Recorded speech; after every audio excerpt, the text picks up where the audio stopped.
What a difference a year makes. A year ago today, I moved out of the family home because me and my wife were separating, and it was really hard. We had a 2-year-old girl at the time, she's 3 now.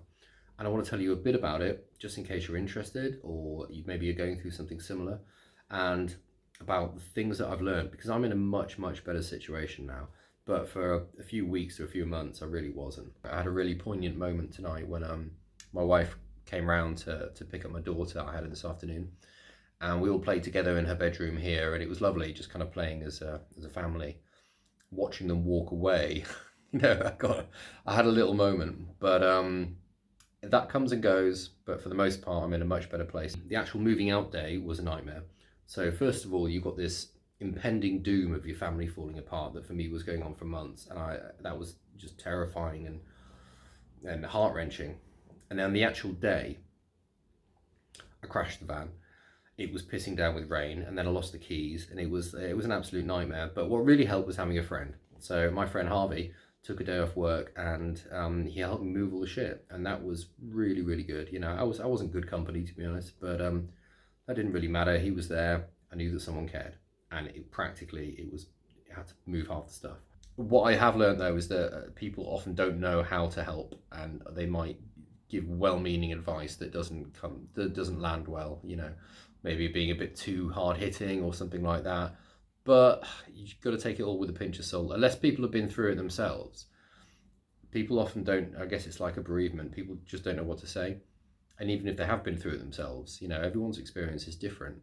But at the same time, it is good to let people know if you need help, even if it's just company. And don't push people away too much, because I did that for a while. I just didn't want to socialize at all. And yeah, that's completely understandable. You don't want to go and have a good time because you don't feel like that at all. But at the same time, if someone does come around, you feel better afterwards, because otherwise it just stops you churning your own brain around again and again, digesting your own thoughts. It's really helpful to have friends. Regarding drinking, there's 2 things that I noticed that I had to be really honest with myself about, and they were using the pain as an excuse to drink, and also using it as a cover-up for fear of intimacy. Now, I was doing both of these, and I think, in the initial first few weeks to few months, there is a lot of pain, there's a lot of grief, there's a lot of kind of coping, and I think that's fair enough. But as time goes on, it's easy to kind of just lean into that and as an excuse and just think, oh, well, I'm upset today, oh, I'm a bit sad. And eventually you kind of have to ask yourself, which one's feeding which one here. So I've stopped drinking now, and I feel a lot better. Not just physically, but I feel, my self-esteem's gone up, and I feel more self-belief because I'm actually doing what I tell myself I'm going to do. So that's all good. But the other one was fear of intimacy. So I was seeing a girl for a while, and even though it was all very casual in the beginning, after a little while, you start to kind of want something a bit more real. And every time she'd come round, I'd tell myself, I'm not going to, most times, I'm not going to drink tonight, let's just have a nice connected time. But as the time loomed closer of her coming round, I'm like, I started to get a bit anxious about that. And I realised that I did have this kind of fear of intimacy. Maybe there's some deep-seated stuff there, but I think a big part of it is also around me just recovering from the divorce, really. It was it's only literally just a year.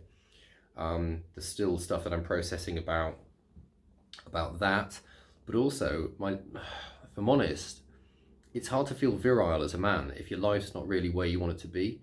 If your health's not where you want it to be, your finances, you're not happy at work, all that kind of stuff. So even though things are a lot better, I'm still piecing this together, and I realise that I need to take some time to build my life up, myself up, in order to have enough value to be able to comfortably offer someone, something good, and something good of myself, rather than just hiding behind a character of me, or what am I trying to say? I think you get the point. It's really taken me until now, like even the last few days, to feel at peace with myself to some degree. So I think like a big lesson here is to have patience with yourself, because it's a serious trauma. It's a serious trauma. and you can tell yourself that you should be over it by now and move on and all the rest of it, but it comes in waves, goes in cycles, and all the cliches. You know, you need time, you need to process it, and just have patience. And don't expect everything to fall into place at once, because things generally don't. But I can tell you right now that I'm in a better place. If you're going through this, you will be in a better place. And I'll keep sharing things that I learn along the way. I'm not just going to talk about divorce, by the way, but this is obviously a big topic for me, and it's also, you know, a really important day. So I'll see you soon, my friend.